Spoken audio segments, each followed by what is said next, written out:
I was working the information desk at Amsterdam Central Station when an American couple walked up to me with a map. Not a map of Amsterdam, not even a map of the Netherlands. They had a map of London. The husband pointed at the River Thames and asked me how to get to the Anne Frank house from there. I stared at the map, then at them, then back at the map. "Sir," I said carefully, "this is Amsterdam.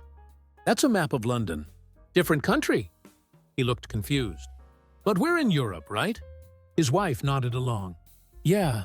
We flew into England yesterday and took the train here this morning. Isn't it all connected?" I had to explain that England and the Netherlands are two separate countries with different languages, currencies, and governments.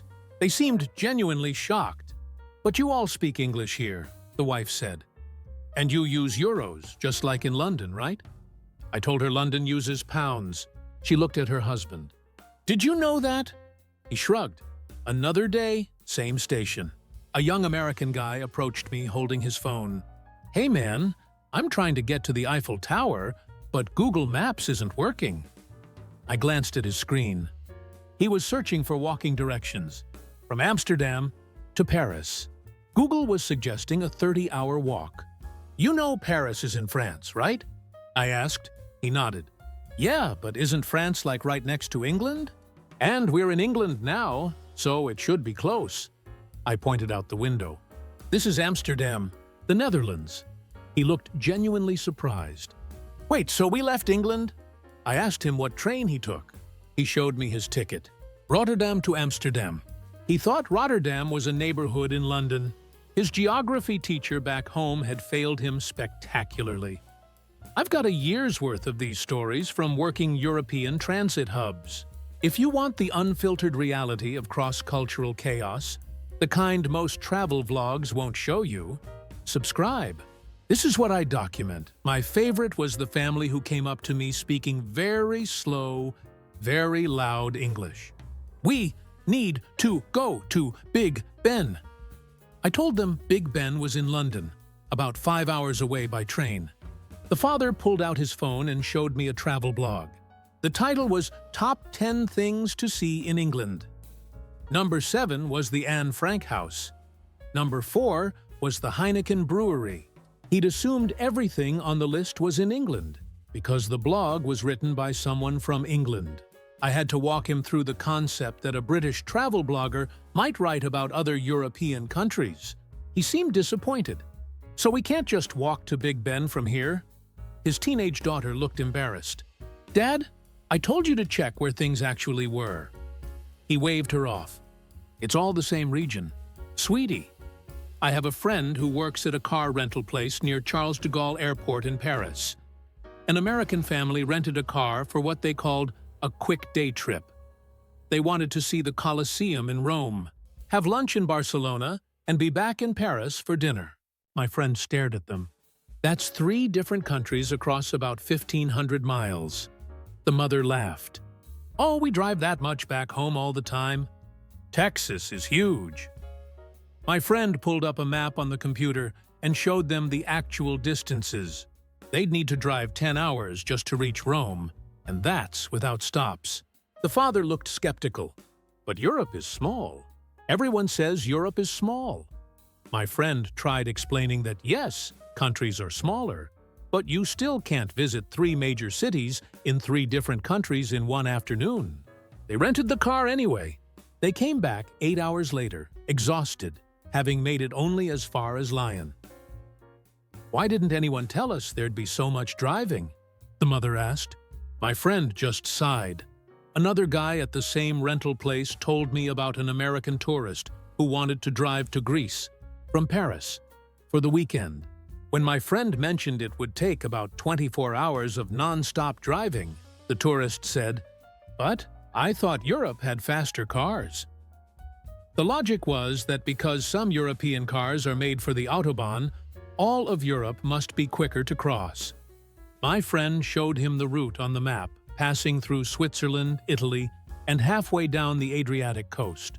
The tourist finally understood when my friend said, "It's like driving from Los Angeles to Oklahoma City, except you cross 5 countries and multiple mountain ranges." The tourist canceled the Greece plan and rented a bike instead to explore Paris. Much better choice. I worked at a hostel in Prague for a summer. An American girl checked in and asked me what the best way to get to Amsterdam was. I told her there were direct flights or she could take a train, but it would be about 10 hours. She looked shocked. 10 hours? I thought Prague was near Amsterdam. I asked her why she thought that. She said, "Well, they're both in Europe, and I saw them on the same page of my guidebook." I had to explain that guidebooks often group countries by region, but that doesn't mean they're close together. She showed me her book. It was titled Northern Europe on a Budget. Prague is in Central Europe. Amsterdam is in Western Europe. They're about 500 miles apart. She seemed embarrassed, but asked a fair question. How am I supposed to know where things are if the book groups them together? I suggested looking at an actual map before planning trips. She did, and realized she'd also planned to visit Stockholm and Berlin in the same weekend. Both impossible from Prague without flying. My cousin works at a tourist information center in Edinburgh, Scotland. An American couple came in asking for directions to Stonehenge.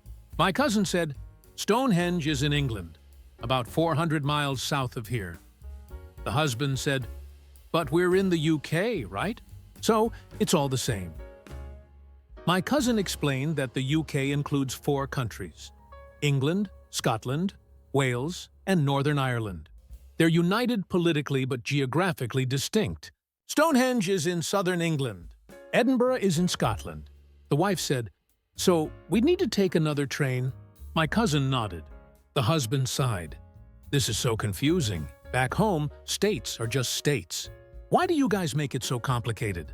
My cousin tried to explain that Scotland and England have different legal systems, education systems, and cultural identities, even though they share a government. The husband just shook his head. "Sounds like a mess." Another tourist asked my cousin if they could walk from Edinburgh to London. My cousin said it was about 400 miles, roughly a week of walking if you did nothing else. The tourist seemed surprised, but I walked across Manhattan in a day. My cousin pointed out that Manhattan is 13 miles long. 400 miles is not the same. The tourist still seemed skeptical, like my cousin was exaggerating. Isn't the UK supposed to be small? My cousin pulled up a map and showed the scale. The tourist finally got it, but asked, "Why don't you guys just make everything closer together?" My cousin didn't have an answer for that. I met a guy in Berlin who worked at a train station ticket counter. He told me about an American who wanted a ticket to Europe. Just Europe. Not a city, not a country. Europe. The ticket agent asked, "Which city in Europe?" The American said, "Just Europe. I want to see Europe." The agent tried to explain that Europe is a continent with dozens of countries and thousands of cities. The American got frustrated. "Why is this so hard? Just give me a ticket to Europe." Eventually, the agent asked what the American wanted to see. He said, "The Eiffel Tower, Big Ben, and the canals." The agent said, "That's Paris, London, and Amsterdam. 3 different countries." The American finally understood but complained that no one had explained this to him before. "I thought Europe was like Disneyland. You just buy a ticket and see everything." The agent sold him a ticket to Paris and wished him luck. Most travel content romanticizes Europe. I show you what actually happens at the ticket counter, the hotel desk, the museum entrance. If you'd rather understand travel than fantasize about it, you're in the right place. Subscribe for the reality check. I worked at a cafe in Vienna for a year. One morning, an American tourist came in and ordered coffee in English. Fine, most places speak some English. But then he said, "You guys speak really good English for being in England." I corrected him gently. "This is Vienna, Austria?" He looked confused. "But everyone here speaks English." I explained that many Europeans speak English as a second or third language, but that doesn't make every country England. He seemed to process this, then asked, "So, what language do you guys actually speak?" I said German. He looked around the cafe at the signs, the menus, the newspapers, all in German. "Oh," he said quietly, "I just assumed." His friend with him was more aware and looked embarrassed. "Dude, I told you to check where we were." The first guy shrugged. "It all looks the same. That same cafe, different day." A woman asked me why we didn't accept British pounds. I told her Austria uses the euro. She insisted she'd used pounds everywhere in Europe. I asked where. She listed off London, Edinburgh, and Dublin. I explained those are all in the British Isles, which use pounds or euros depending on the country, but continental Europe mostly uses euros. She didn't know what continental Europe meant. I explained it's the mainland part of Europe, separate from the islands of Britain and Ireland. She seemed annoyed. "Why do you all have different money? It's so inconvenient." I mentioned that the euro was created specifically to make things more convenient across many European countries. She wasn't interested. "Well, England should have joined the euro thing." My brother works at a museum in Brussels. An American family came through and asked him if the exhibits were in English. He said no, they're in French and Dutch, the two main languages of Belgium. The father said, "But isn't French just a dialect of English?" My brother paused. "No, French is a completely separate language." The father seemed skeptical. "But a lot of the words sound similar." My brother explained that English borrowed many words from French after the Norman conquest in 1066, but they're distinct languages. The father still didn't seem convinced. "So you're telling me people here don't speak English at all?" My brother said many Belgians speak English as a third or fourth language, but it's not the primary language. The father muttered something about, "Should have stayed in England where people make sense." A friend of mine worked at a hotel in Copenhagen. An American guest called the front desk and complained that everyone here has an accent. My friend asked what he meant. The guest said, "They're all speaking English wrong. It's hard to understand." My friend explained that Danish people speak Danish primarily and English as a second language. So yes, there might be an accent. The guest said, "But I'm in Europe. You all speak English in Europe." My friend clarified that each country in Europe has its own language or languages. The guest was silent for a moment. "So what language are we speaking right now?" My friend said, "English, but this is Denmark, so Danish is the main language here." The guest hung up, apparently processing this information. I studied abroad in Madrid for a semester. My American roommate was surprised that classes were taught in Spanish. "I thought Europe was all in English now," she said. I asked why she thought that. She said she'd been to London once, and everyone spoke English there. I explained that Spain is not England, and Spanish is the official language. She seemed upset. "But how am I supposed to learn anything if it's in Spanish?" I pointed out that she'd signed up for a study abroad program in Spain. She said the program description mentioned some Spanish, but she thought that meant optional. She ended up struggling the whole semester because she'd assumed Europe functioned like one big English-speaking country with regional quirks. Another study abroad student. I thought Italian was just English with an accent. I'm not sure how he reached that conclusion, but he tried ordering food in Rome by speaking English in what he thought was an Italian accent. "I woulda liked the pasta." The waiter looked at him with pure confusion.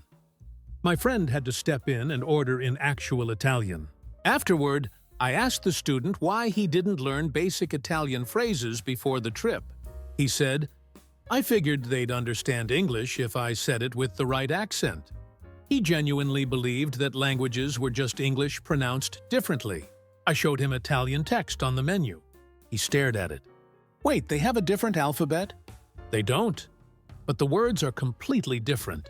He spent the rest of the trip pointing at menu items instead of speaking. I have a friend who works at the train station in Zurich. An American tourist asked him why all the signs were in German. My friend explained that Switzerland has 4 official languages, and in Zurich, the primary one is Swiss German. The tourist said, "But I was told Switzerland is in Europe." My friend confirmed it is. The tourist said, "So why isn't everything in English?"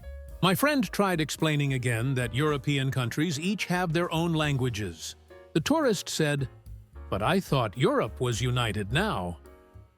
My friend explained the European Union is a political and economic union, not a linguistic one. The tourist left confused, muttering about how England is the only place that makes sense. I met a tour guide in Athens who told me about an American group she led around the Acropolis. One of the tourists asked if they'd be back in time to see the Queen. The guide asked, "Which Queen?" The tourist said, "The Queen of Europe." The guide explained, "There is no Queen of Europe." The tourist insisted, "But we saw her in London." The guide said, "That's the Queen of England. Well, she passed away recently, but there's now a king of the United Kingdom. Either way, Greece has never had a British monarch." The tourist seemed confused. "But you're all part of the same thing, right?" The guide explained that Greece is an independent republic and has been for a long time. The tourist said, "So you guys don't answer to England?" The guide confirmed Greece is fully independent. The tourist seemed disappointed, like she'd been lied to about how Europe works. That same guide told me about another tourist who asked if they accept European money in Greece. The guide said yes, Greece uses the euro. The tourist pulled out British pounds. The guide explained that's not the same. The tourist said, "But it's from Europe." The guide clarified that the UK doesn't use the euro. The tourist said the travel agent told her European money would work everywhere in Europe. The guide suspected the agent meant euros, not pounds. The tourist had to find an ATM. She complained the whole time about how Europe should get its act together. I worked at a bookstore in Dublin for a summer job. An American came in and asked where the England section was. I asked if he meant books about England or books from English authors. He said, "Aren't we in England?" I told him no, this is Dublin, Ireland. He looked shocked. "But you speak English here." I explained that Ireland is a separate country from the UK, and while we speak English, it's because of historical reasons, not because we're part of England. He said, "So Ireland is its own place?" I confirmed. He asked, "Do you have your own money?" I told him we use the euro. He seemed to be piecing together that Europe is more complex than he thought. Man, they really don't teach us this stuff back home. A friend who works at the Louvre in Paris told me about an American family who asked where the British Museum exhibits were. She explained they were at the British Museum, which is in London. The father said, "But we're in Europe. Can't we just walk there?" She told him Paris and London are in different countries separated by the English Channel. He said, "So we'd need a boat?" She mentioned the Eurostar train that goes under the channel. He seemed amazed. "There's a train that goes underwater?" She confirmed.